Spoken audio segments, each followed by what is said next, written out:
thanks to Madhu and everyone else at PLD, to Subhashri, and for expanding the idea of what is an archive, what is a legal archive, to the idea of process, of practice, of art and expression within and by the movement. So it's a very exciting terrain, and it's a very varied terrain. And I think, as Subhashri rightly said, there is no one definition of practice. And sometimes even in one person, as I think many of us, that's what interests us in Maya, that even as one person shares many processes, many kinds of practices. And those are some of the intersections we're hoping to be able to explore today. I want to start on a somewhat personal note. I came into the women's movement in the early 90s. At that time, so I was in a small collective, and I was just learning this idea that feminists could learn to do anything. Okay, scientific research hai, we can grapple with it. Law hai, we can grapple with it. Gana hai, doesn't matter if you don't have sur, but we can sing. Ish mudda hai, we can do theater. So this gusto with which, and I came in the early 90s. So in a way, it was a time rich with the stories of the 80s. It was palpable energy.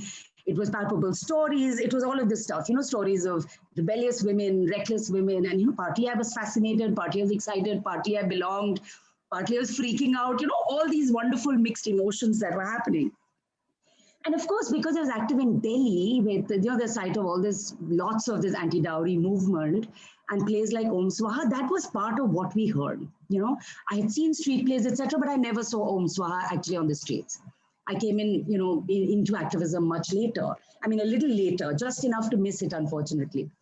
But I'd heard about it. I'd heard about its power. I'd heard about how it came together. I heard about these amazing women who sort of spearheaded it. There was Maya, there was Anuradha Kapoor, there was Tripurari Sharma.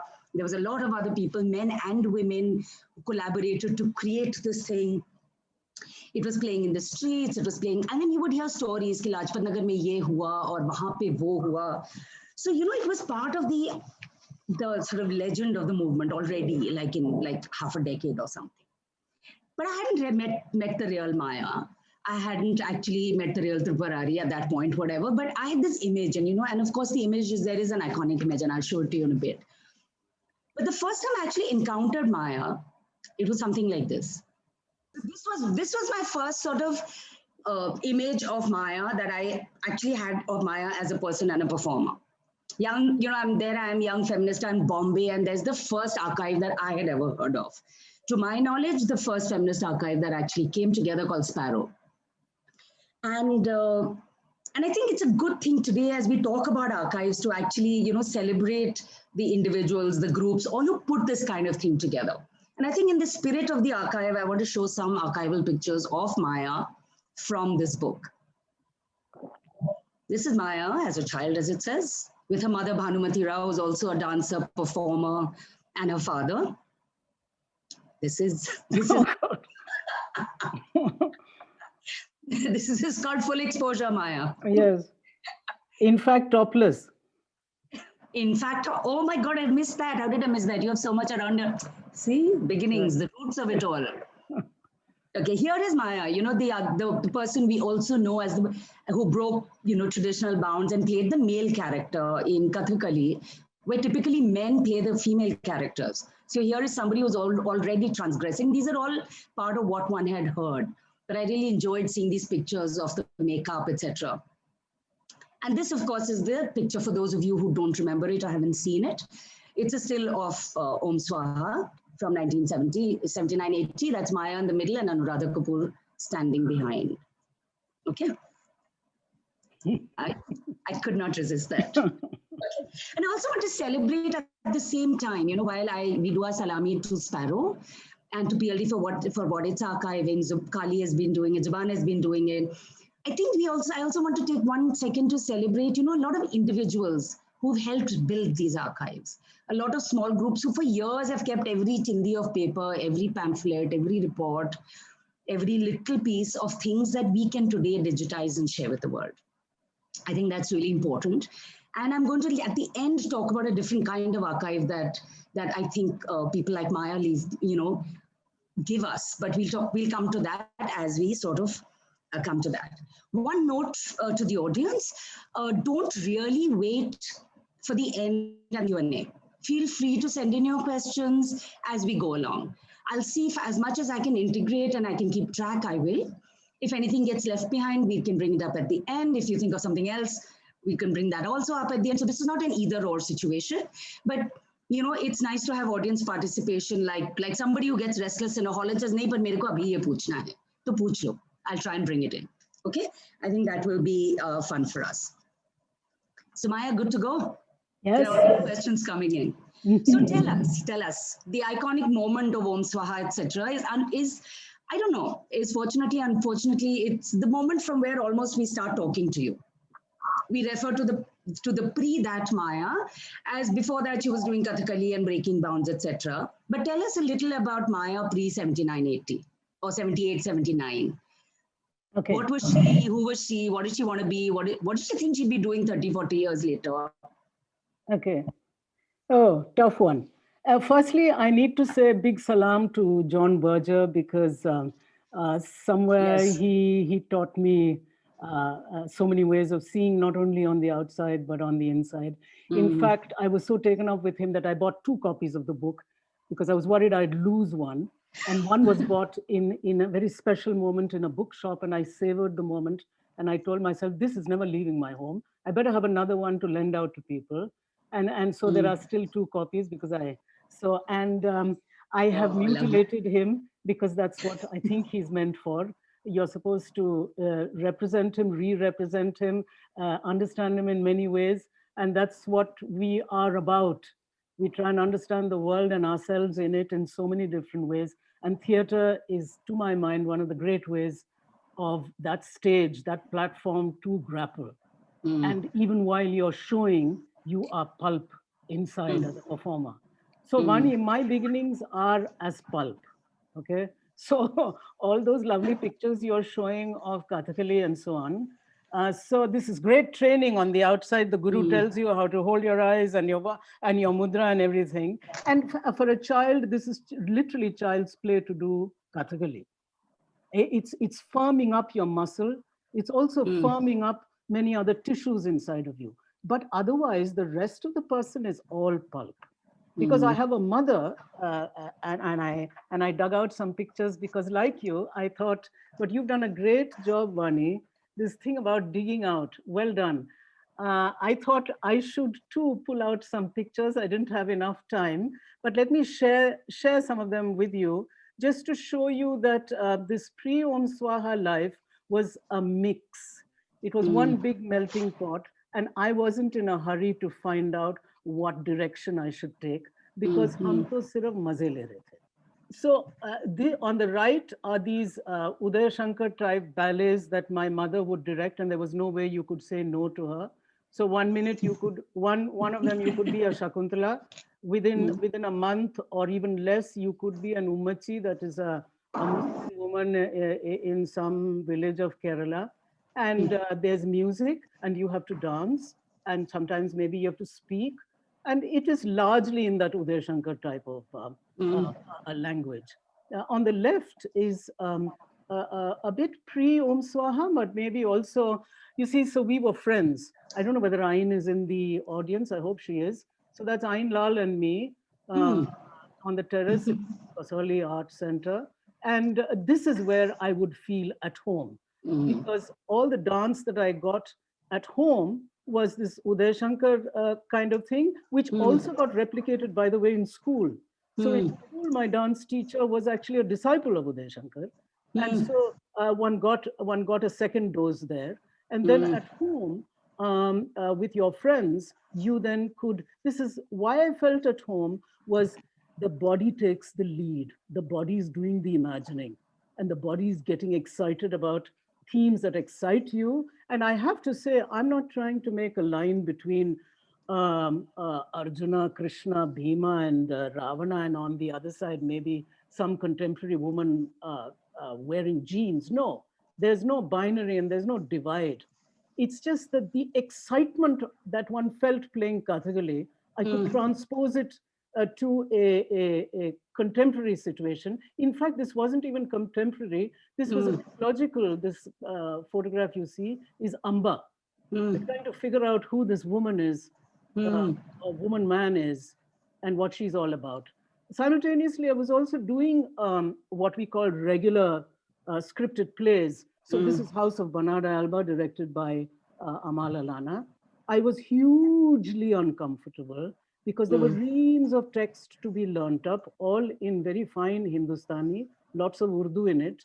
Whether Mm. English, Hindi, I was never comfortable because this business of the word will be the springboard from which you will craft your character, from which you will craft the presence, the existence, the relationships, the denouement, the change in the line and the situations within the play. All Mm. this felt very, very alien to me. But I Ah. did it, and it was still exciting because ultimately you have to wear that costume Yeah. and you have to get on stage. Mm. But so this was Kathakali, and this is slightly later than the topless version that you showed. So here I'm probably in my I don't know 30s or maybe early 40s. I can't remember, but this is Ravana, Yeah. and here the excitement is that you're carrying this weight load of a costume, that crown is just perched on your head. It's not tied tight. If you tilt your head either way, if you can see the tension in the Yeah. Yeah. chin, you'll fall down. I mean, the whole mukut will fall down. And then through this paint and costume, your eyes must shine, your inner, whatever the character is going through, your guru has stamped that into you. Mm. Now, this is my mother. I could not resist. This is the real inspiration in the first and big push inspiration in my life. So here's my mother actually in this Umachi character. It's Mm. all comedy, and she was Mm. very popular on the Delhi stage. She then decided to get on the Hindi stage, which Mm. was very hard work for her because she spoke Hindi like she was speaking Malayalam, all many marbles rolling, and she would write her Hindi in Malayalam. But the living room was, uh, the place where these plays got rehearsed, and I just saw them. I just grew up watching these people having a lot of fun. So for me, Mm. theater was fun. It wasn't about a profession, nothing grave and serious about you got to track your life and build the blocks and have a long view and so on. I didn't have any of that. Mm. This is Mrs. Rao in a Hindi play, struggling with a Hindi. I'm sure the BD was helpful in doing away with or chewing up her lines. That's the story. Wow, lovely. Actually, it's very interesting, because sort of leads to the kind of question I wanted to ask you that, and we were talking about this actually even just before we went live, when you had taken a few minutes off Maya, that there is, you work across forms, and actually in that sense, seeing what you just shared with us almost gives us a little insight. But be interesting to think, because you do something like Kholdo, which is so controlled in terms of I mean, it's mostly just body movement, gesture, almost gibberish, which is indicative of conversation or not even a conversation, but reactions. On the other hand, you play a lot with words. There's a lot of thing with rhythm of words and the word play literally, and the alliterative or the pun or the bilingual or the multilingual part of you. Then you do stand-up comedy. I mean, it's very rare, and I don't say this because we're here on a platform and I have to say nice things about you, but actually it is rare to see somebody with such a wide spectrum. In fact, that's what I was saying. It's like saying you're a filmmaker who can make horror and children films and documentaries and something which are all speaking in very different ways in one sort of loose medium. you know how does that, like, it does form and content ka kya rishta hai? Should we, I mean, is this too big a question? Would you like to talk about it in parts, however you'd like to approach this? Because sometimes it's mysterious to think that, okay, now how did she arrive at this, to say something like so. So sometimes, do you have a feeling about the kind of piece you want to create? Okay, so I think a good way. I was really trying to think about how best. Each talk you give, you think you need to approach it from some other door, And I think I want to really spotlight and put on center stage the process that I discovered needed to be mine, and that is improvisation, which means I discovered through accident, this is how Kholdo happened to come into being, that I must enter an empty room, that I must play some music that moves me, that I must turn on the camera to shoot whatever it is that will happen, of which I really have no idea, because improvisation means it's like a all full, all empty person. You are all empty in that you've done enough exercises and breathing and yoga to fill yourself up with I don't know, steam maybe, and you have one maybe tiny idea, as I had in Kholdo, the very first one. I'd read the story many times, but when I entered the room, there was only just a feeling, if you like, or an atmosphere. And so when I put my eyes out into the space, it was an atmosphere. It wasn't an image. It wasn't an image of a platform of a man searching for his daughter. I wasn't seeing images, but the air was dense. And you enter this dense atmosphere, you create a certain intensity and probably a density inside, and then you improvise. So what I did for this talk was to pull out, this is an actual improvisation, not an early one. This happened in 2018 when I thought to make this show called Loose Woman.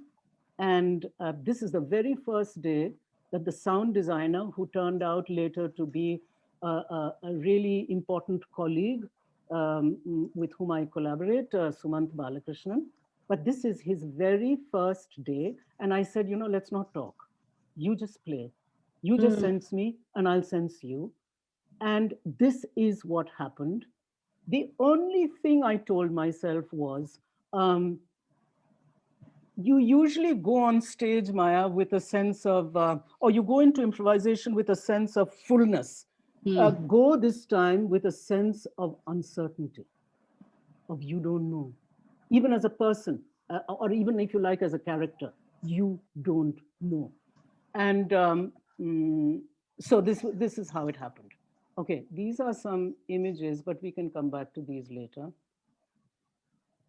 This is post. I thought you may ask me, Vani, what happened after Om Swaha. Sorry, no, that's okay. We can go back to them. Glimpse. Thank you. Yeah, so I'll just halt here for a second. Yeah. You know, I was telling you earlier about I couldn't take to this kind of theater making that was about building from the words of a character. So here I am. This is soon after Om Swaha. I go to England. I do a quick MA and I join a theater and education company where the idea was to break that barrier between the action and the audience. The students will make the characters. You will play the characters that the students will create. They will build the characters. And then you simply give a scenario. Now that scenario is important because hopefully they're going to learn something. Learn as in significant learning from interacting with the character. So these are spur of the moment created characters. So you can see here, I am negotiating my character with these sometimes very tough high school students in Leeds who don't let you off the hook. And you can see some costume hanging here. So we have painted a picture. We painted it, I mean, with words of a scenario. And then we say, what do you want? Who do you want to see? Who do you want to see? So they're building a character. So for me, this kind of character building, where the live interaction between the audience, if you like, in this case, students, and the character, not the character is only going to take off once the interaction begins. And when I interact with the audience, I must keep pumping in very exciting, challenging information about the times. This happened to be 18th century, 19th century England. And in our case, we had chosen the theme of sexuality. I won't go into detail. And so all of this must come in while you're playing the character live. Okay, so let's go to improvisation.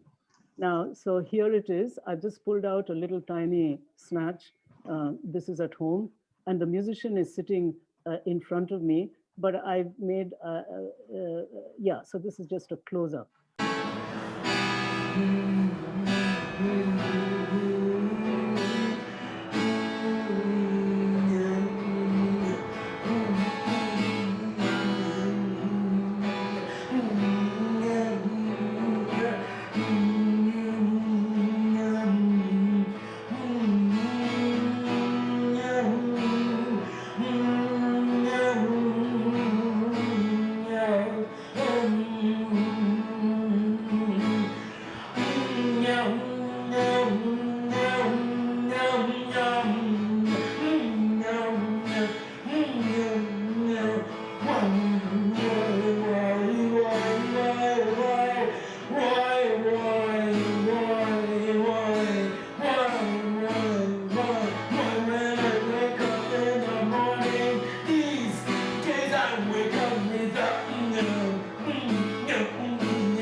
Oh, wow. No, that's pretty amazing. Actually, leads me to a question that George has asked, which I think must be in many people's minds, actually. I have only just met George today online. This is the joy of online. Oh, wow. A teacher in Hyderabad, he happened to just message and said, yeah, and I said, well, come on. Yeah, okay. So George's question, I think, which I'm sure a lot of people are waiting to ask, is really, how do you enter that space with fullness or uncertainty or, you know, many other things that you, I mean, how do you make that, I don't know whether it's a switch, he asked whether it's a switch, but I'm saying, what is it, where does that primary kind of sense of what I want to explore come from? Oh, do you know, is it even a question? Yeah. I mean, a lot of it, I really don't know. But I think, Vani, this is why I think I started with those, this thing about many pillars in one's growing up years. Yeah. Very heightened language that is music driven. You see, forever the chenda, the drums of Kathakali, it is not just drums. It's a bit like the words that are going to form in your body and that are going to come out in your hands as words. But they are drummed into you, you know, it's like, so the sound becomes the word. You know, this transposition, or I don't know whether that's a word, but that the sound, an external sound of the drum will become the word inside your head. Or that the word inside your head will become a mudra, but that energy has to flow all the way from your arms into your hands. This kind of transposition, the excitement of it, and that you know from your training in Kathakali that, you know, having stamped out your foot for a good 5-7 minutes, you're sweating, you're about to fall down. The stamps are stamping in something into you as well.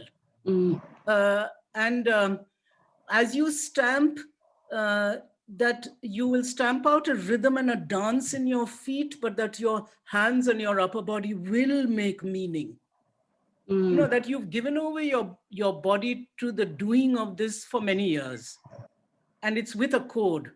But I think this is why we have traditions and they don't ever die, is because those traditions leave behind marks on you that are completely surprising, and that if you allow yourself, they will come out and express themselves in one myriad ways that is surprising to yourself as well. Apart from this, I have to say that, you know, as a teenager, one spent hours and hours listening to rock music and dancing, and you're dancing even as you're receiving the images of the song. And those songs are making an imprint inside the rhythm of your body, apart from the rhythm of the song. Yeah. So everything is melding. What For is me, coming from what? yeah, you know, for me nowadays I've noticed, and I think you and I have maybe even talked about this once, that you know, yeah, on the political stage, and we'll come back to that at a different time. But I'm bringing that up for a reason. I find that when you before you perform, and this is in the middle of bhashan bazi, ye wo nara gana sab chal raha hai, and when you get onto stage, you don't spring in. There's something now which I almost feel like you're in some other. There's a silence that you seem to embody, and I feel sometimes, and I don't know whether I'm right or wrong, that movement that you start with may not necessarily be what you had practiced or rehearsed. Somehow I feel like you seem to come to it from somewhere else. I don't know whether it's a right reading, but it doesn't feel practiced. It doesn't feel like acha ab humko jaake aise shuru karna hai, you know, kind of thing. There is that something which, I don't know, it feels like almost like you're waiting for something, and then the performance begins, which is almost not you beginning to perform. So, you see, some of it is actually mundane stuff. You have spent the last 15 minutes with the technical guy in this, whether it's Tikri or Singhu or Jamia, unknown problems come up when you have to play your music, and you have to solve these problems, or you have to sit back and you have to say, ho jayega. Agar music nahi bhi bajega, somehow one will have to go on stage. I've even gone on stage with some other music playing because one couldn't play the music that was decided on. So you play anything at all, and then you do your piece to it. So having tinkered around with all this, and then you come and stand on stage, it's like you got to empty out all that stuff. You not only have to get prepared for the moment that is to come, but that moment is very large. Because right now it's not only are our problems epic, but you've chosen an art form through which to experience and express some aspect of that issue. And I love the epic. I love the epic as much as I like the personal details. So even in the last Tikri, which was Women's Day celebration, so it has to be about, you see, a lot of folk songs have this business of, so I'll wear my bindi and I'll comb my hair and I'll wear that mala and then I'll be ready to go to the market. Many songs are like that. So for me, it was, how does the tying of the nada of her salwar, or मैंने kurta पहन लिया और sir पे साफा, how does that become as personal as it becomes? So you know you're going to say those lines, but you don't know how. It's, my beginnings are not totally by surprise, because I know I only have 9 minutes or 10 minutes. So it has to be, I don't have the time to improvise. And yet, having started the show, I know that when I see that sea of people, like Tikri was amazing to see those 7,000 women in front of you, you saw them, is like, I have to let this enter myself. Because this is what the Guru has also taught you, that as you're playing, you have to let whatever it is enter your being, even as you're playing. So I have to let all these women enter myself. And that's why in Singhu, this whole business of cut, knocking, cut. So then you start improvising on stage, because you allow the moment to also influence you and enter you. So that moment, one needs that quiet moment, because one has been so distracted for the good 20 minutes before that, trying to set up the sound and the stage and the whatnot.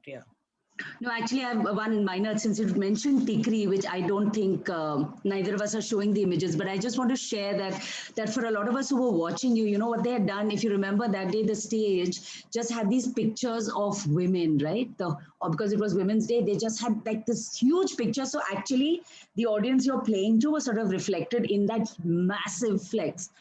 So when I was shooting, you performing, it felt like you were also performing from them in a sense. And that was just something, which nobody had intended, but it's one of those things that actually just really spoke. It was beautiful actually.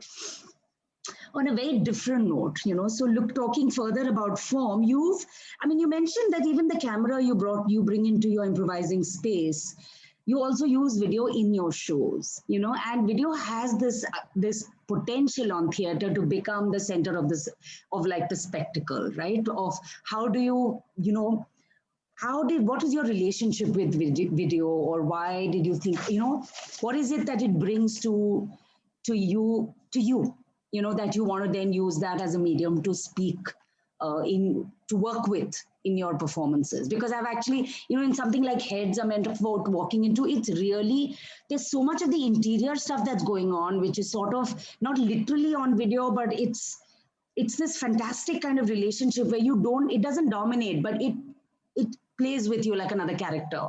So what is it that drove you to explore that medium? And since yeah, just sorry. so that I don't meander, I'm going to show some images that become kind of like, hopefully they become the springboard for talking about. So it's objects. You see, I'm no co-actor, I have no director, so I need things to play with. These objects become people for me, and the video becomes talking about ways of seeing what the eyes can't see.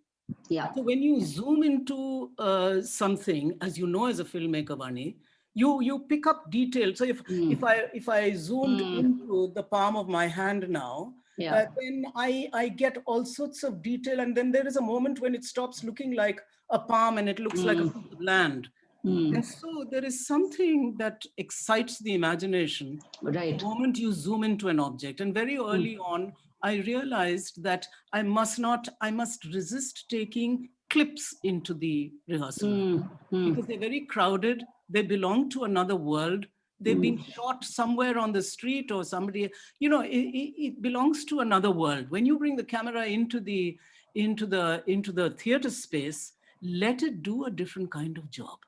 It's like allowing a partner, another performer, to find another dimension in themselves. And so let me just take you through now, talking about objects. So here is, this is something that I thought of doing. It's a story about a woman who led her life as a man. I didn't want to wear a men's costume. It's called The Job. It's a story, a beautiful story by Brecht.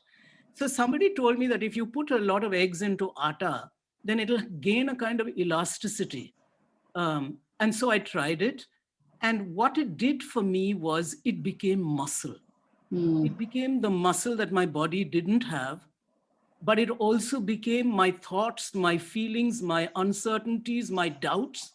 As this Mrs. Hausmann, I could express through this not at all easy to work with. It was 10, 15 kilos of atta. To hold it like that was hard. And it had about some 10 eggs. Now, talking about object, it's the same story, The Job.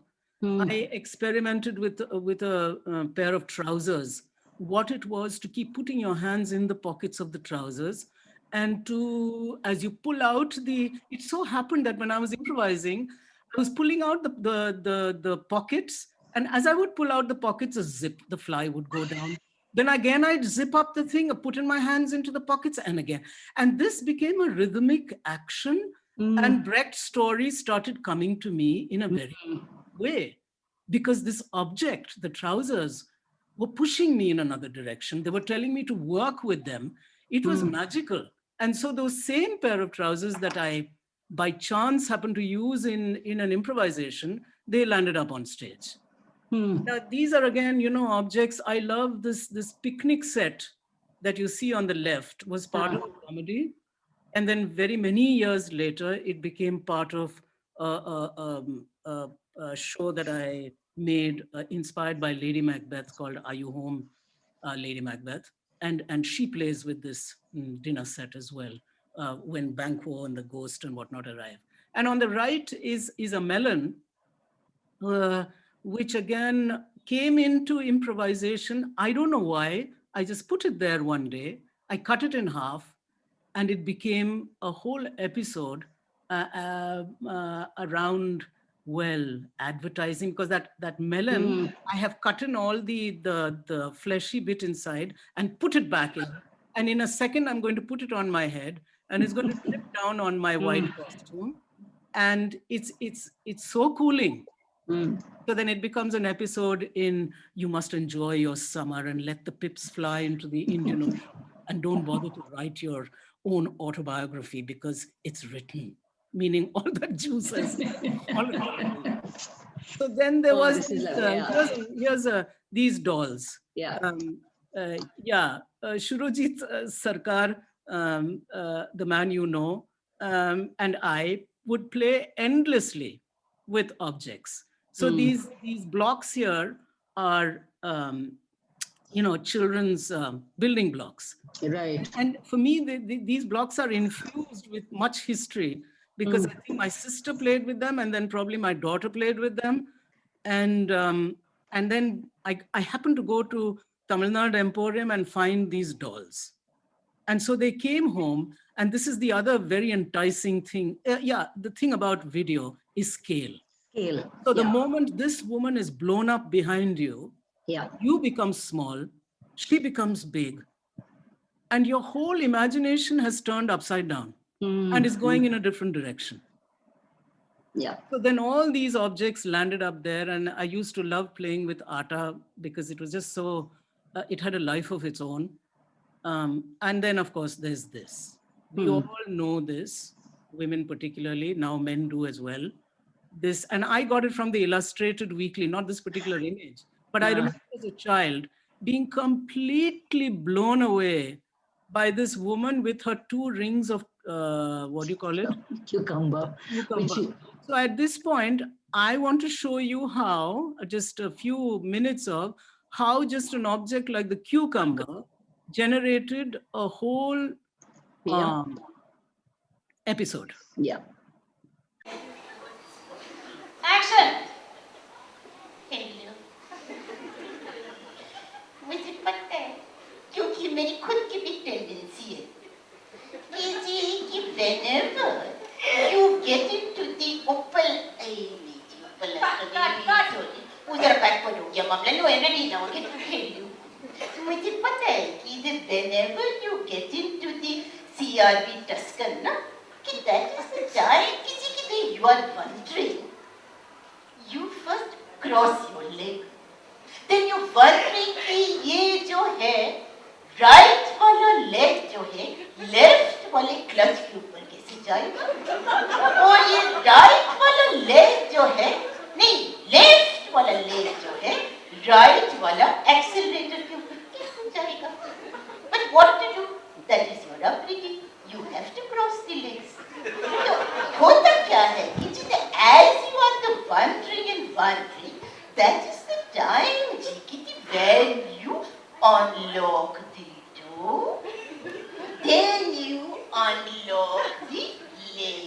अरे यहाँ तो कुछ रखा ही नहीं है. क्या करते होती हो? God, for you like this? यहाँ रखा ही नहीं है. मैं कैसे करूँ program? It's coming. Will you please pass it to her, please? It's coming, ma'am. It's on its way.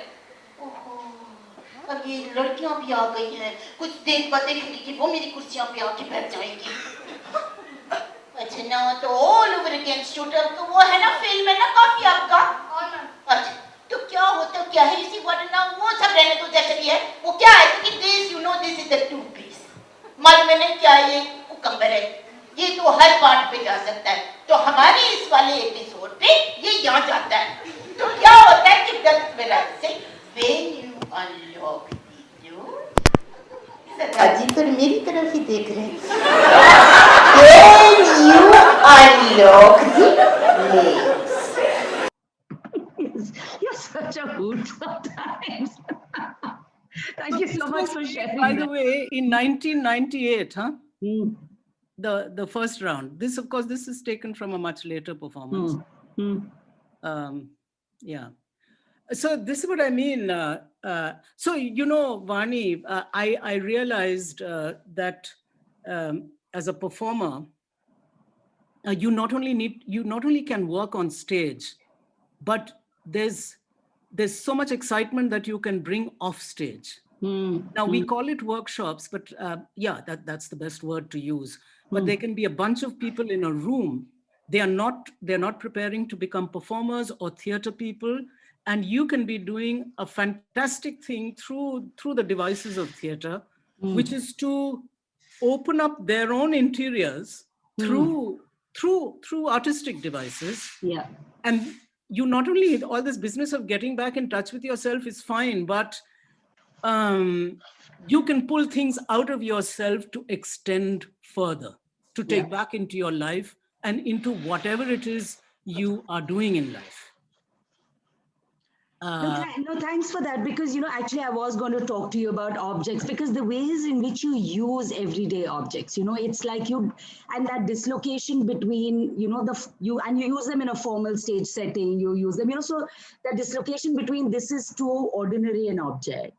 You actually manage to imbue it with meaning, give it fresh, you know, so you can't, it's like some of the things that one sees in a show then, you know, whether it's the atta and you know, that you use in deep fried jam, or whether it's the episode about the jamun tree, there's sort of this conversation about the everyday that somehow you create and trigger memory, you know, and I think you can't unsee that, you know, when you see that little doll, among the many images that flash in my mind is actually also you on stage and what she meant on stage. See, Vani, the moment you tell yourself you are going to improvise, I've begun to feel there are ways and ways into improvisation, but there's something very critical about preparing yourself before an improvisation. I still have only hit the tip of the iceberg. There's a way in which this body and mind can be prepared in, I don't know, a zillion ways, through a zillion pathways. And if you then do that, there is no end to the kind of things you can start tapping inside yourself. It's memory mixed with sense, with an image you saw yesterday, with another image that you dreamt of, with your child crying in the next room, that's also senses. And so in what particular mix you will learn to grab things economically, artistically, it's a practice. Yeah. It is a practice. I wish I could do, this is the only doctorate I want to do. How to prepare to call upon this, strands.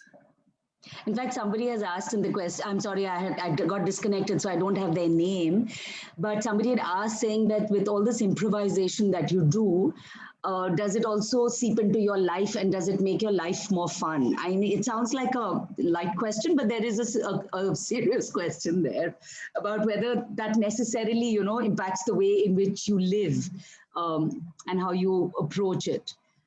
The simple first answer is no, because you are such a spent force after you've improvised that you usually come back into your home completely exhausted, and the first thing you're probably doing is either flopping in bed or having a shower or laying yourself out on a sofa and staring at the ceiling or yelling at someone, because there's still one tiny bit of energy left that needs to get spent. And you are not totally in control of your emotions when you do come out of an improvisation. And you know, there are thresholds in the one thing I have learned is when you think you've done, let's say, an hour of rigorous improvising, and you say, I'm exhausted, I'm going to put off that camera now, bahut ho gaya, that's the one you have to cross. You have to let yourself breathe and sweat and let a new image come in, or a new push come in. And then you go on. It's like how marathon runners, I suppose, are trained into running push, and swimming. You push and you push. Like that one more lap, one more lap.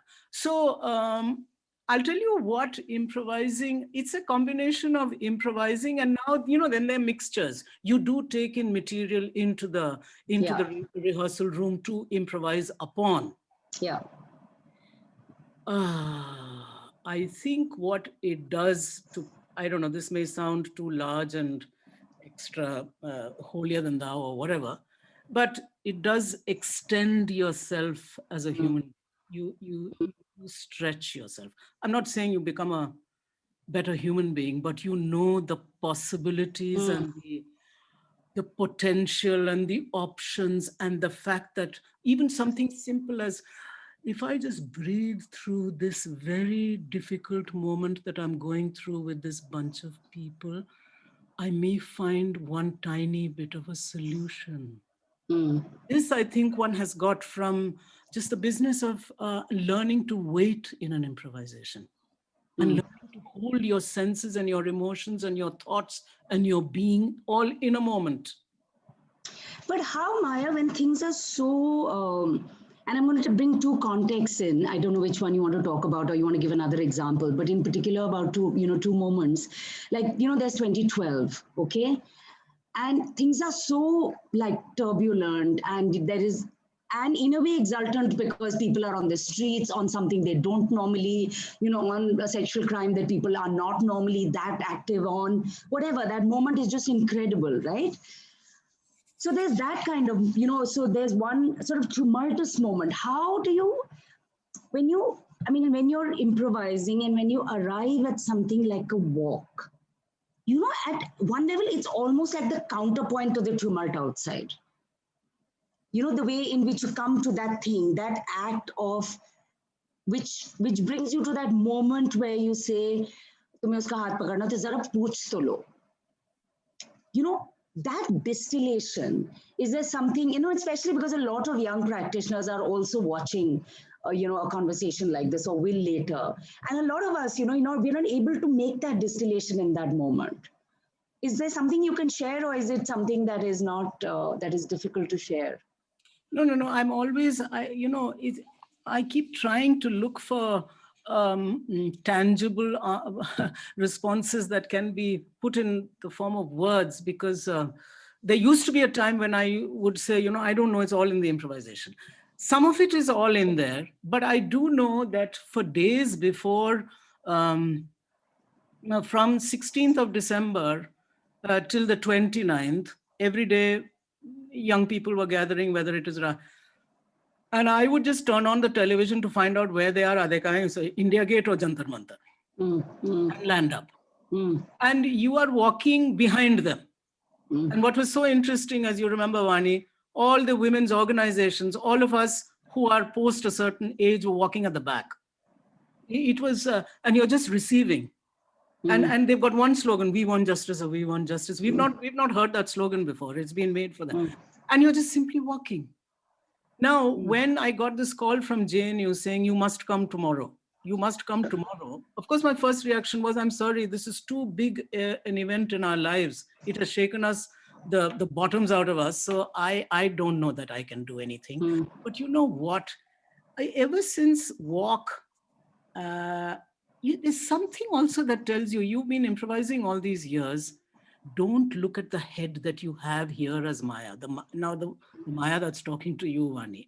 Because the Maya, right now, this Maya, if she tries to make something, won't be very good at all. At all. But then, you not only go into the zone, but you go into quite acutely, you try and let, it's like winds, let the winds come in. And I think what happens is that you let the winds of yesterday, or a tiny moment of this morning, or something you're just waiting. You wait for things to come to you. And what came to me was the first word, walk. It came very surprisingly, very, very surprisingly. And there were two boys sitting there when I was improvising, because we were actually meant to be rehearsing a comedy. And when I said walk, I had to stop, because I told myself, what the hell is this? This has nothing to do with Jyoti. And then you say the word again. And then you say the second word. And then I said a lot of numbers because I didn't know where I was going with this. So at 9 o'clock, at 10, then when I said 9, 10, it became time. Then it kind of went, then you look for links. What does walk have to do with numbers? And you're just saying these words. And as the words come, you look for links. You have to be very patient. So you're just throwing things out and you're looking for links patiently.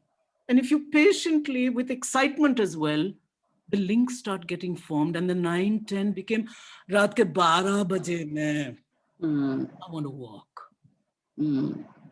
Then the walk became, it got linked with memory. Because there was a time when I ran out of my home as a 16-year-old and I went and lay on the grass in Children's Park because we lived very close. So that got linked with that. And you're not thinking, you're never thinking, I have to make a piece around rape. You are just waiting for what's going to come to you. You're also very, very aware. There's some part of you that's very aware that that event has been so hugely devastating that I have to let it be and I have to find something else through something else. It has to be via art. One has to go back again to yourself. And this is why, Vani, I think more and more, the more I get onto the, let's say, the overtly political stage, the street stage, I'm looking for those personal moments. How do you make those large? Because it speaks to everyone. Yeah.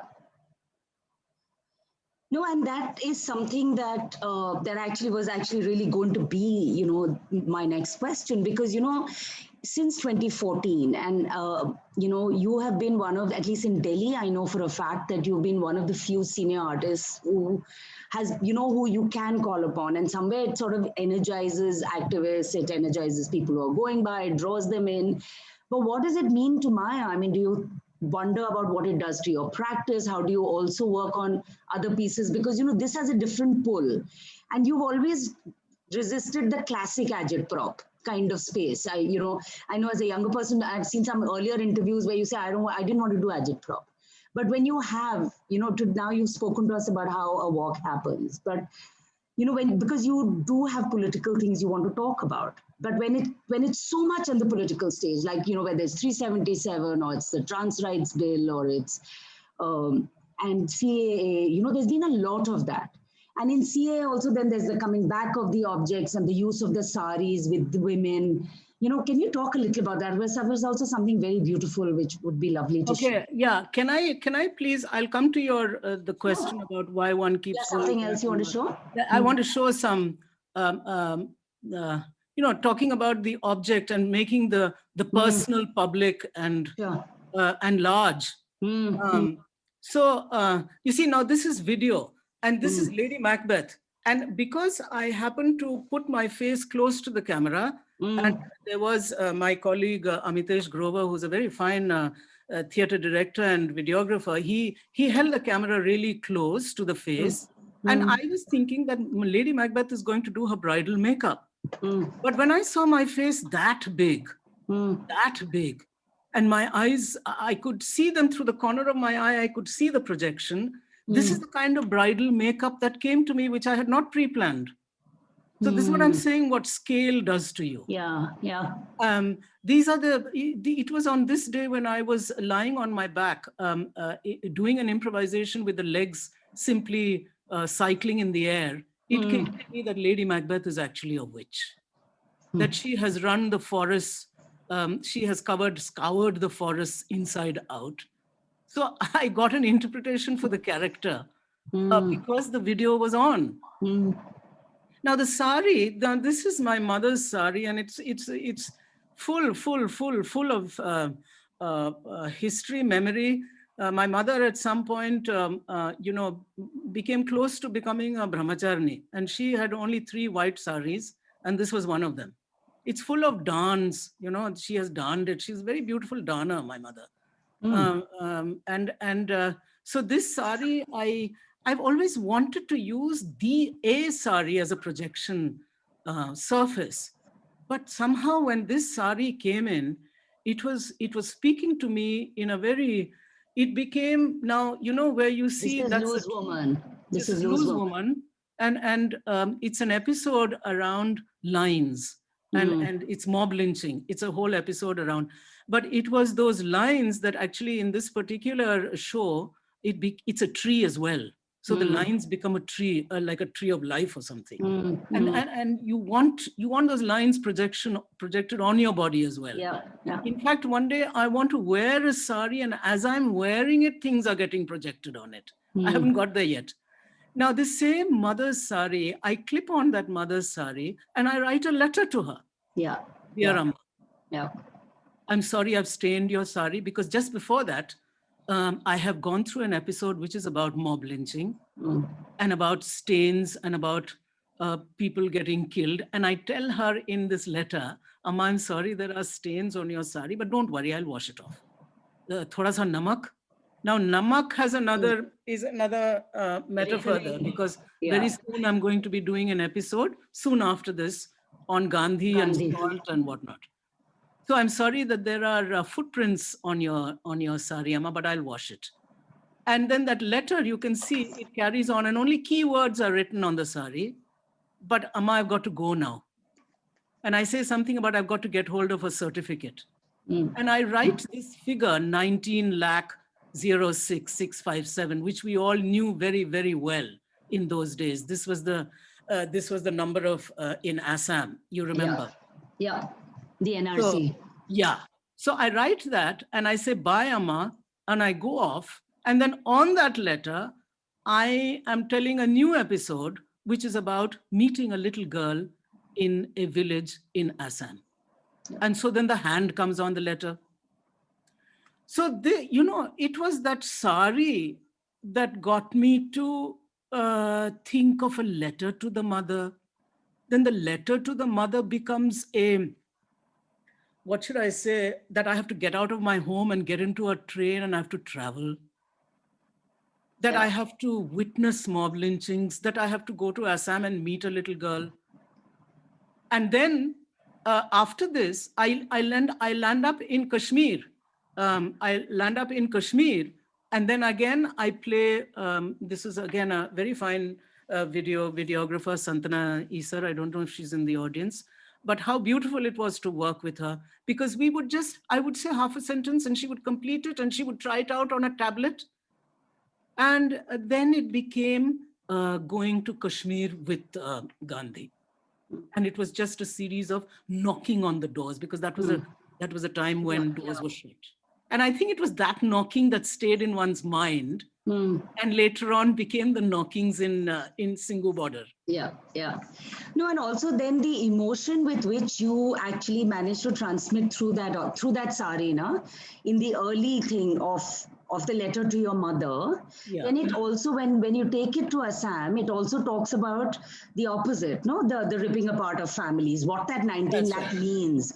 So that emotion then sort of flows through and goes through its own tensions for the audience. So one is, so, and that is what actually then you manage to carry us through that. So, these various, becomes very rich and layered even for the audience. So you're working with it from there, and that is then building its own emotional map for us to sort of go up and down. Vani, a very high point for me came when that same sari then comes on the CAA platform. Yeah. Because for me, the high point is, how does a woman do something as private? Women don't come. I remember in one show, I came in a petticoat actually, because I didn't want to wear a lungi or something, look already dressed, and then you wear a sari on top of it. So I actually came in sari blouse. That was in Jantar Mantar. And a woman in a blouse with her midriff and all her tires hanging out, and then she's wearing a little blouse, which is always a little too tight because she's putting on weight. I wanted all of that there. And then for it to become a high, a real high, this sari that we wear every day, that our sons who are 3 years old and of course, our daughters, but our grandfathers who are 92 years old, they all know what wearing a sari is. They probably can wear one because they have seen women wear it so many times in their lives. And that very personal, private moment to bring it on stage and make it epic was for me something of, like I found something through art. You see, this is always the curiosity in Agitprop. What of art? How will art speak on stage? Unlike a bhashan, unlike a speech that can be very rousing, but how does art do it? And at this point, if I may, can I just, to end just the sari sequence, but again, a tiny clip here. We the citizens of India resolve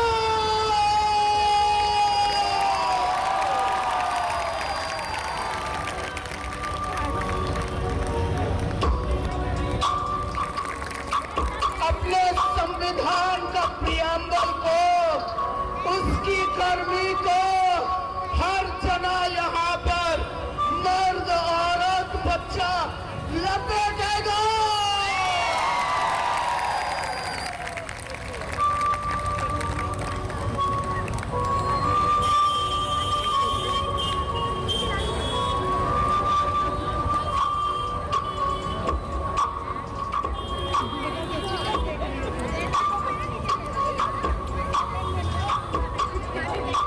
यही है हिंदुस्तान का map.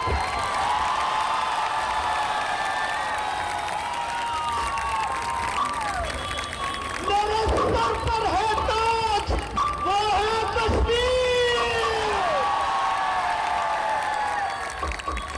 मेरे sir को तुम उठा के कहां से टुकड़े टुकड़े कर दोगे?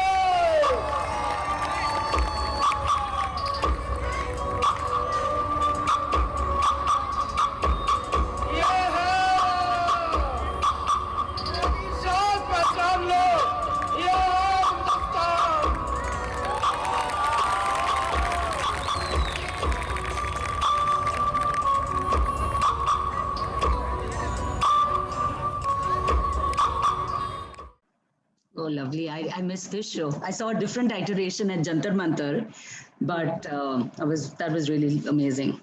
Also amazing to just go back to that moment, the anti-CAA moment, and it leads me to a question about audiences, Maya. Compared to like where a lot of political theatre or street theatre started, where I know from all the tellings that Om Swaha and Dafa number 180 and Ehsaas and all these were played largely to majority male audiences. But since the CAA protests, the audiences have been so predominantly women. I mean, so rich with women's, just sort of breathing a different energy in that space. What has that meant to you, as... I have to say, firstly, Vani, in one's 66th year, you're a 66-year-old woman. You've done some 30 years of theater. This is a complete unknown. You have never stood on stage with that many of all-female audience. So it's a fantastically felt contradiction. This is my jaat, but I don't recognize them as my as an audience because this is so different and new. The moment I get off stage and I go and sit with them, which I used to do, you just catch the metro, you go there, we've all done it, and you just chat with them. Acha, to aaj kya kha rahe hain? Whatever. Yeah. That is different. And even then, for you and me, I have lived the longest in Delhi since 1959, and I used to wonder, I'm sorry to say this, but will I have a friend who wears a burqa? I didn't have a close friend, but of course you can say, yeah, true, everything is true. Maya, you came from privileged background, you went to such and such school, you went to I lived in Nizamuddin, but you don't go and cultivate friendships. For me, they have to happen. It has to, there's to be a trigger of something significant has to happen. And today, of course, one has found very dear friends. And so that side of the stage is different when you're sitting there. But the first time when I got onto a stage, got onto the Shaheen Bagh stage, it was a moment of complete newness, like you're being born again. Number two, you're wearing a sari, which is not their dress. So there's again that other very tension-filled moment that we are all the same Zaat, but we're all different also. आप लोग वो पहनोगे और मैं ये साड़ी लेके आई हूँ और मैं, in fact, one day I want to know what it is to dress completely, you know, like I've loved this idea of taking the body on stage, of living close to the skin, you know, you live by the skin of your teeth. That same skin is raunchy. That same skin is yours and mine. How do you get on stage? Maybe with, I don't know, you see, the moment you say underwear and what, I don't know, but I would like to do this and then to wear the whole sari. And yes, maybe I'm on the tip of or some line of obscenity, cross all the lines, all the borders, provoke them all. But ultimately, this is the land we are going to live on. You know, so yeah, that's what, to answer your question. But of course, you know, then you get used to doing it. Yeah, I have had times in where was it, in Selampur. So this is Natasha Narwal. What a girl. She's that venue, she was running it. Everything happens like that with Natasha. She organized everything, no problem, technical, no problem. Everything was a problem. And then Azan comes. So I've just gone on stage. I've begun, Azan begins, you get off. Yeah. And then this magical, absolutely moment that there is not one breathing inch of space, because all the women are on stage and getting with their chatais, getting ready for namaz. I was trying to paint myself into one plastic chair with my feet tucked in, and one woman was at my feet because there's no place. She's doing her namaz there. So I try and shove in my my backpack between her and me so that she doesn't have to stare at my wretched feet as she's meeting with her Lord.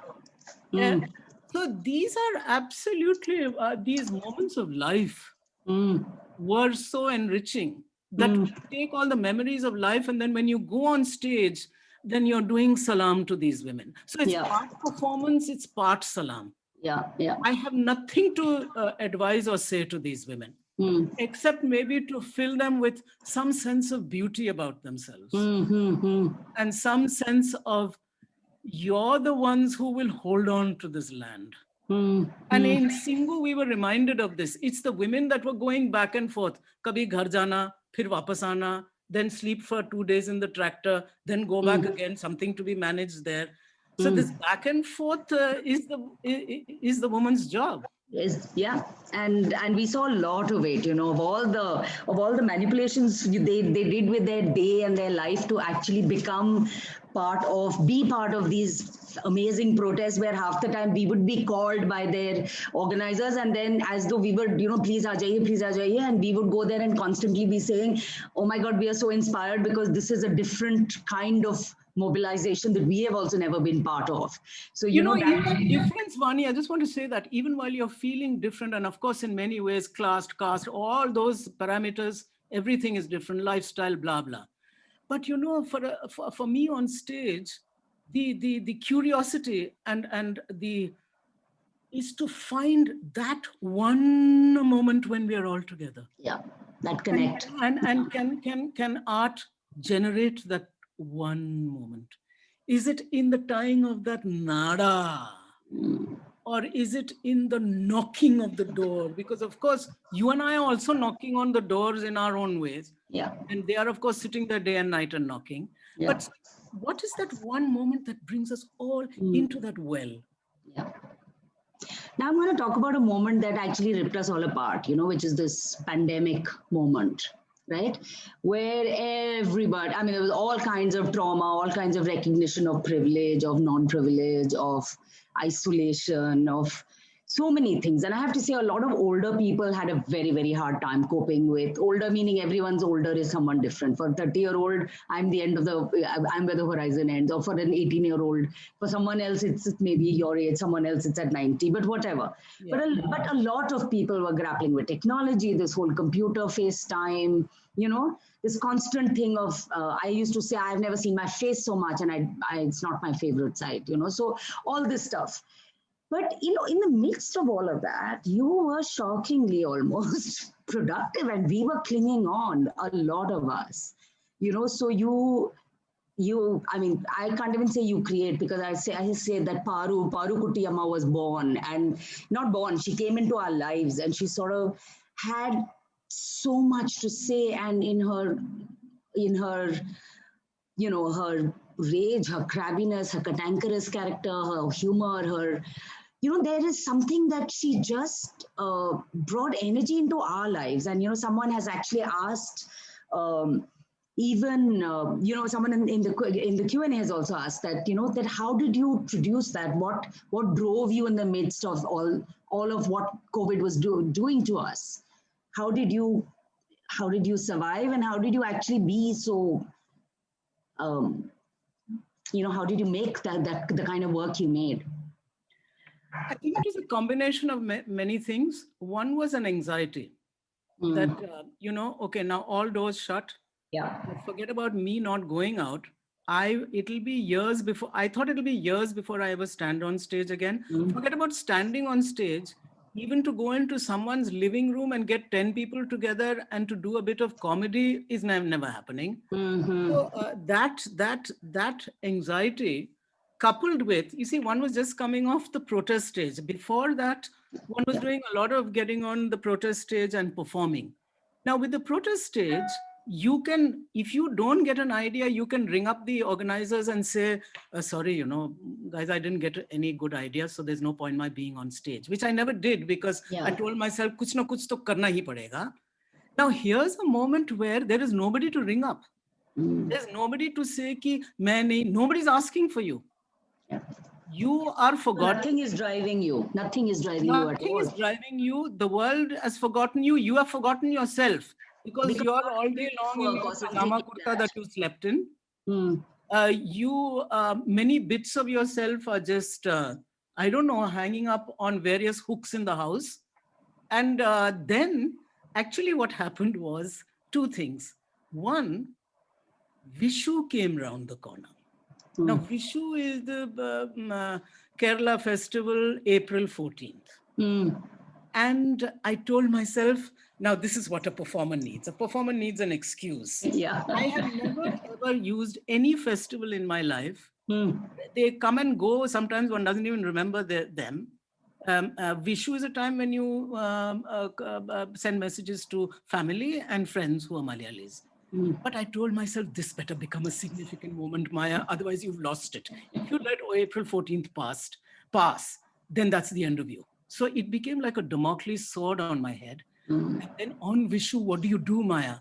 And so I had created this Paru Kuttiyamma, who is completely inspired by my grand aunt of the same name. I had created a little, a very 10 or less character in a comedy show.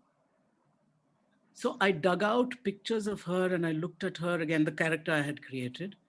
And then I just pulled up my mobile phone and I switched on the voice recorder and then started speaking. And I know this from the past, that the moment I put on a Malayalam accent, this imagination will trigger in a different.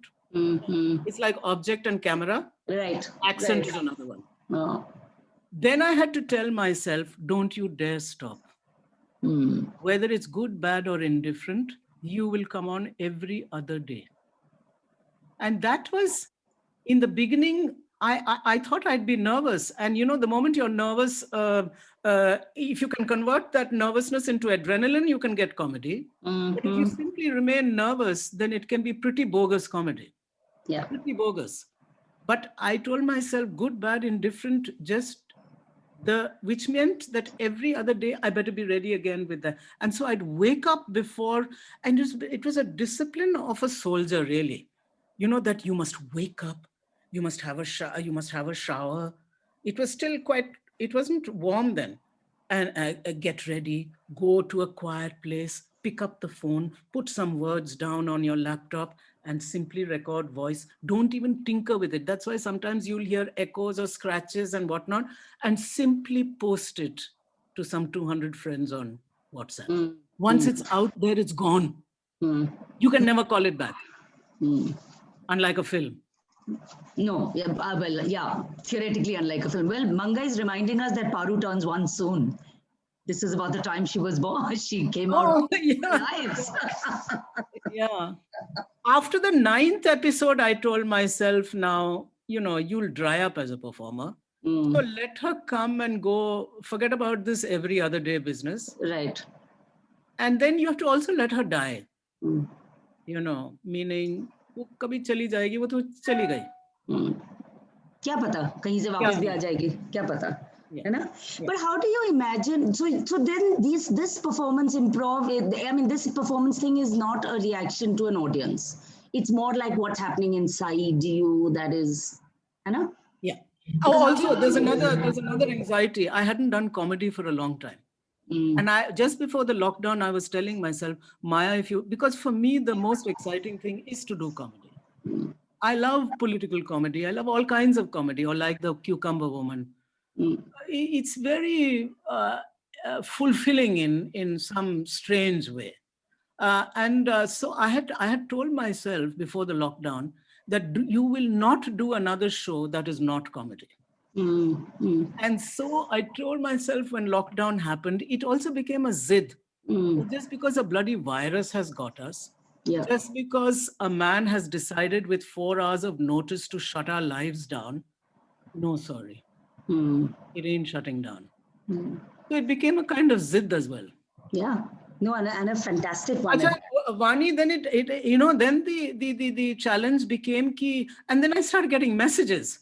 Why don't we do something with this? And I don't know whether she's sitting in the audience. So this Mansi, who I met all my fresh friends in Shaheen Bagh, and she said, I don't know anything about video, but I'd like to make images. And so 3 of the episodes were then, and then we went on to make other tiny short videos that were not a comedy, but around the migrant labor and right.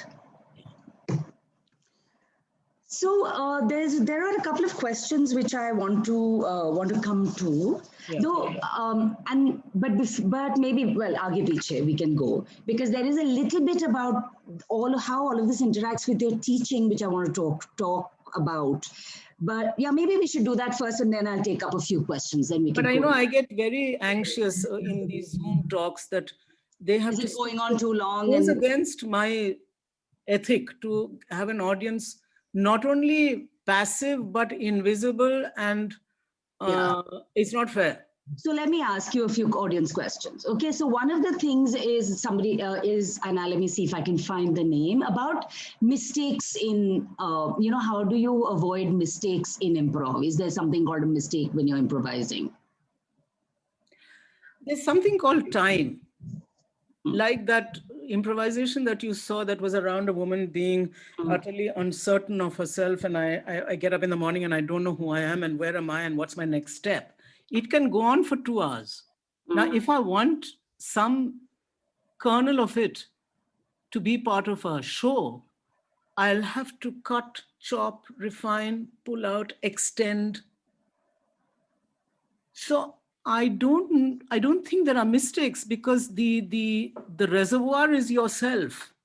You may make mistakes in your life, but when you're in a room improvising and you're pulling things out of yourself, your own source, I don't think, it's like how in drama, when we are with students in a class, we say you can never make a mistake. You never make a mistake in the way you imagine a forest or imagine a snake. I can sit here grumpily like a snake, and that's fine. There's nothing wrong with it. or a snake can sing a song. Of course, a snake can sing a song. A snake can become Shah Rukh Khan tomorrow. Of course, he can.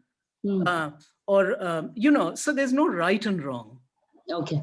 Because the sky is a limit in terms of imagination as long as you believe in it. Okay. Belief is the cornerstone. Suzanne wants to know, what is a question you have never been asked? Something very precious in your life, but nobody has ever asked you. Oh, goodness. You know, one's life, if you're talking about art, may be different, but life is so boring. I mean, there's nothing interesting about my life. So I don't think anybody could come up with a question that's terribly, oh, ye kya pooch liya? Oh, I'll tell you a question that a student once did ask me. When he saw some clips and all that, he said, Madam, wouldn't you say you're a little sex obsessed? Now, I had to really rack my brains to begin to think how to not answer, respond to this. I can't simply say, yeah, in a way, maybe I am sex obsessed. Because So, figuring out this, how to respond, this happens a lot in the classroom as well. You want to respond in a way that will open doors for them. Yeah. So this is the teacher side, if you like. But if you're asking me, I can't think right now, Vani. You asked, what's the question that I would want to be asked? Huh? You haven't been asked. Something precious in your life that you haven't been asked about.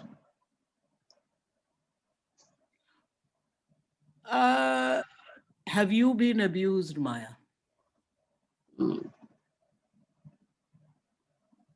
Nobody's publicly asked me that. Right. Oh. Yep. So actually linked with, I'm going to move on. One of the other sort of, sorry, what am I doing? So is there a sort of, Lakshmi asks that, Shwana asks that, is there some, what inspired you to become an artist activist? Is that how you see yourself, and what inspired? That's my addition. And Nalini would also like to answer this question live. What does that mean? Sorry. No, Maya, so the question to you is, what inspired you to become an artist activist? Firstly, I only see myself as artist. It goes just in different directions and goes 360 degrees and 180 and 90 and 45 and something. It's just artist. I don't know, when you grow up with something, like I said, this is mother's milk. It's something you have to do. You just keep doing, and it's in you. And then the mother is feeding you, and the mother never lets you off the hook. And then after a point, and she never tells you even once that this should be your profession. Huh? She's always telling you, go and learn shorthand typing, go and learn this and that. Yeah, she actually sent me for shorthand typing classes. Please, I also did those. It was a thing at one time. That's right. I never chose to do it. She said, you never know, one day you may have to be a secretary in somebody's office. I said, to her, the hell I'll be anyone's secretary. That's the day I quit my typing class. The day he said to me, "Beta, बहुत अच्छा type करते हो, अच्छी typist बनोगी." I stopped going, and then regretted it because now we're typing the whole time. I'm like, oh, I wish I just learned it, And now sometimes I wished I really learned that shorthand. It would come in very handy. Yeah. So, but I'll tell you what, watching artists has been very inspiring. Watching my mother, watching my guru, being with my guru I had another guru when I was a child, and he was like father rolled into guru. He would enjoy a drink with my mother. He was a presence, and he was very playful. That was inspiring. I mean, many people have inspired me. But what inspired you? No, it just kept happening. Yeah. And then, you slip into, and none of it has been a regret. I went and taught political science in Hindi for 3-4 years in Kamala Nehru College. I bit my nails to the ground because I couldn't speak the Hindi. Girls would laugh. 100 girls sitting there in the class. If I go one thing wrong, they'll giggle so much that that's the end of the piece of the class. I'll never forget one day in class, I had to teach directive principles and I couldn't get the word garbhavati. I just gestured, this pregnant woman. This is 1979, actually the year of Om Swaha. The girls giggled so much, that was the end of the class.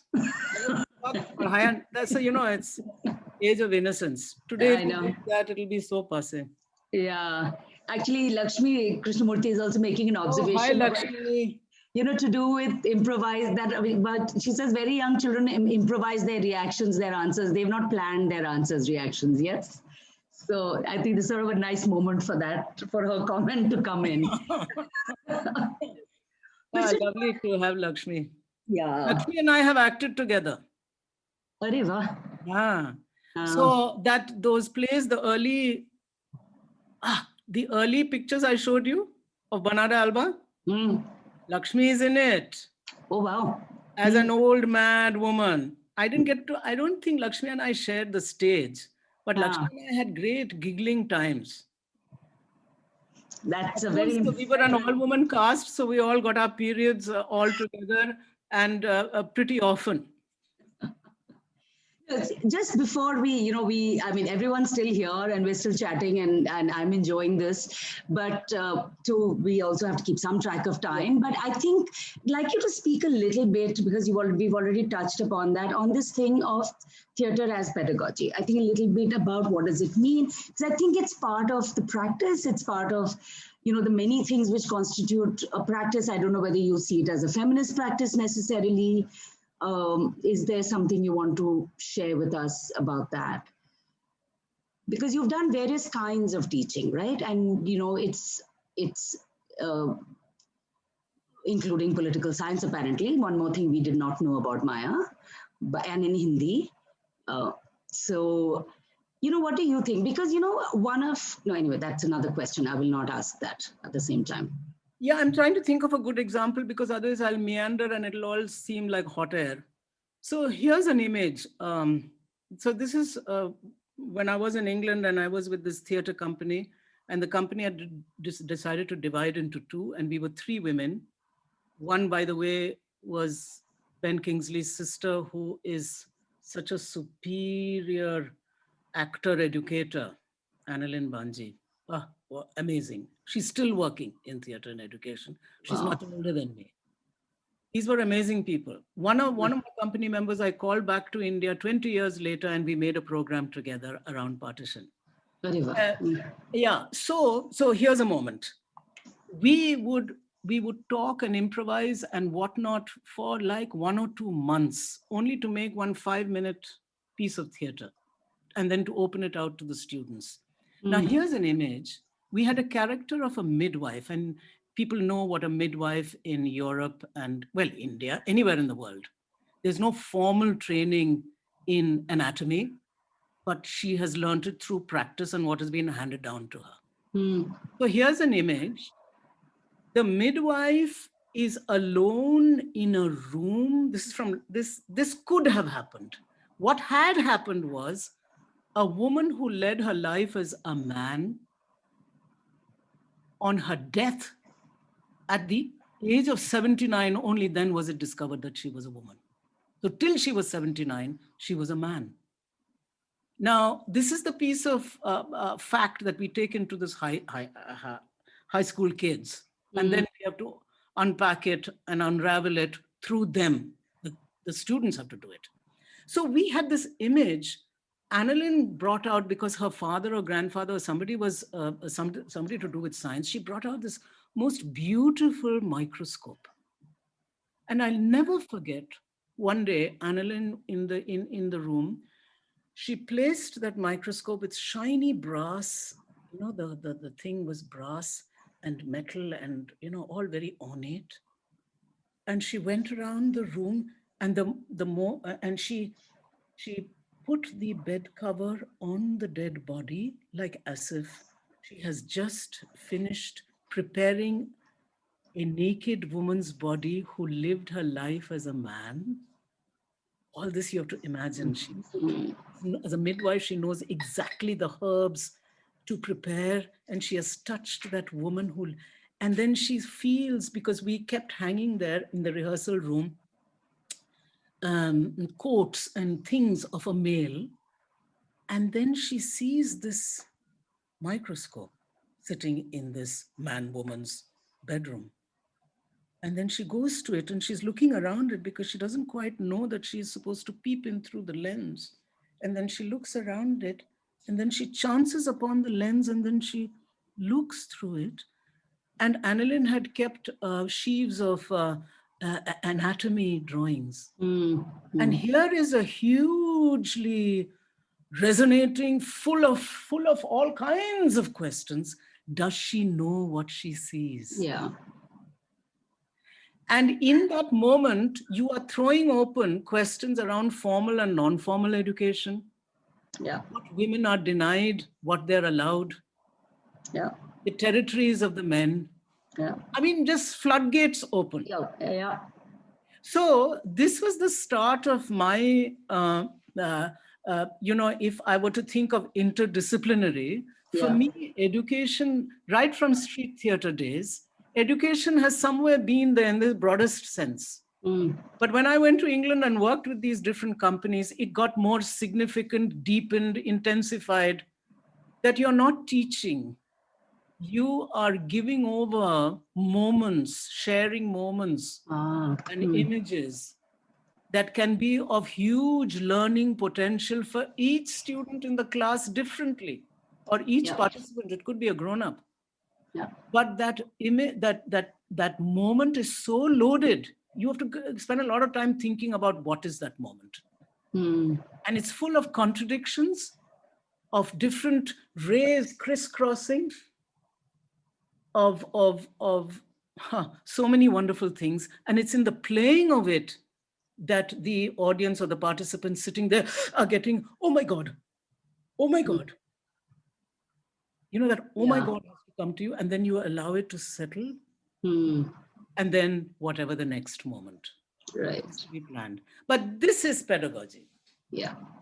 And this is such a beautiful sort of definition. It actually, it sort of opens up the possibilities of, for me, even to understand some of these, some of where you go, like, as it's not like as women or as feminists, you're not aware about how complex characters can be. And sometimes in our activism, we have to play it out more simply in more black and white about how the world works on women and how women work within the world. But, it's one of those things you're not afraid to go there, Maya. And I think you've given us today insights into why it doesn't leave us as being problematic, but it's something that you have the courage to delve in your performances, where your characters are not that simple. We can feel for them, but we can also not necessarily fully like them. That sense that some of what we as activists work with, more black and white, I think you let us explore that. I think in some ways, as I've been thinking about your work a little bit more, I think you set us also free in those moments. You set us free about processes. And I think today has been a wonderful, thanks for letting us into so many little windows of how you do what you do, because we really like, consumers very, very often of what you produce, but to understand what goes in. And that is really a feminist process of learning. In fact, now to return to the beginning, the Sparrow booklet that I showed you folks at the beginning of this program, there's a very lovely little intro. I'm not going to show anything, but there's a very lovely intro where C.S. Lakshmi, who was the driving force at Sparrow, talks about how when they wanted to do this, Maya said, let's do it as a workshop. And it became a workshop with Chandrita Mukherjee, videoing. It was the first videographed, piece in the Sparrow archive. Then it becomes something with an audience, and that's why this whole thing, this was Maya's thing, that let's try and integrate the audience. And I think that's really, those are like really beautiful kind of ideas with which, we see her work.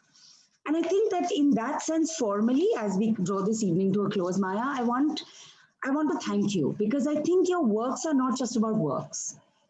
I feel that when you take that object and you imbue it with certain meanings, I said this before, it becomes something in memory, then that image or that association lives on in the audience, right?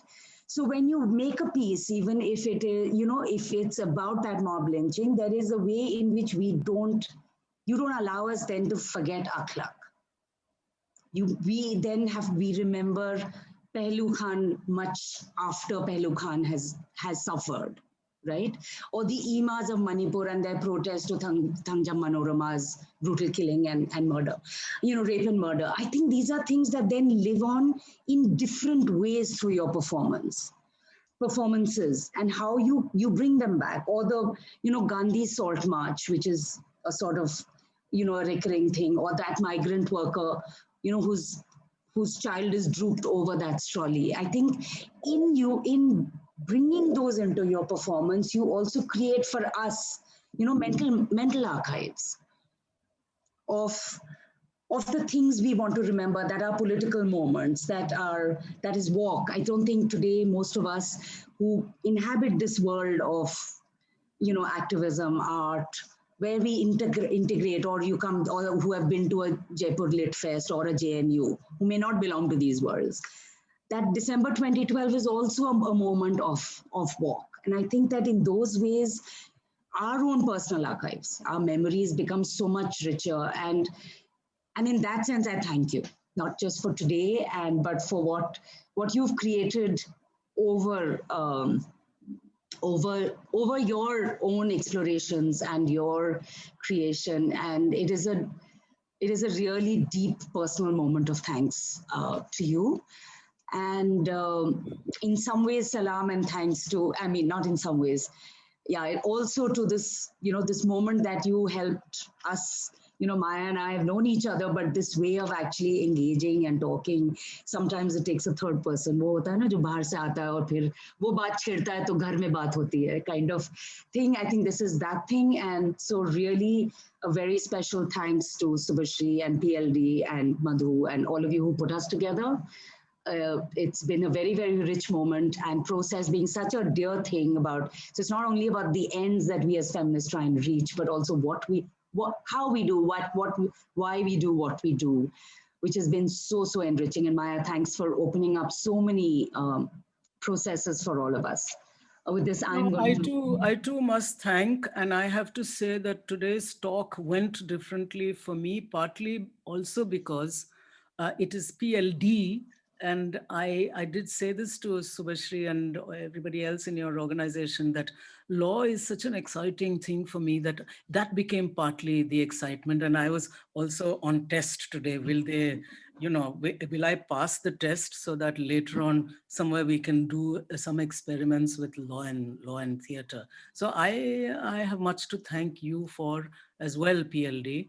And Vani, really, this conversation wouldn't have gone this way with this I don't know, it's a mix of informality and yet a shared world and yet a not shared world, because we come from, so I was always aware of our different domains as somewhere filmmaking and theater, and that's part of the excitement. And yet it is image making and similar concerns. And yet we are all floundering with, what is it that we put on stage? Where does it come from? How do we make it better? Is it challenging enough? Is it beautiful enough? So anyway, thank you, everyone. I think this has been so riveting, Maya. Every time I've seen you on stage, it's a goosebump moment. And as Vani just said in her closing, that I can't remember a single protest in the last, since 2012 without thinking of you and what you brought to it. I think that's just so strongly imprinted in terms of how we remember these moments of coming together and outrage, and yet finding something so evocative and relatable, like something like The Walk, which was my first kind of exposure to your work. The discussion today has been absolutely hypnotic. You know, I can't imagine how you channel what you do in your performances. But it's just so powerful listening to all these different sort of kinds of uh, you know works that you've been part of, and the nature, the different sort of what do you call them, genres. In fact, when I first saw the Loose Woman, I couldn't believe it was Maya Rao, because I associated you so much with protest. I couldn't believe that's something that you could possibly do. So amazing breadth of work.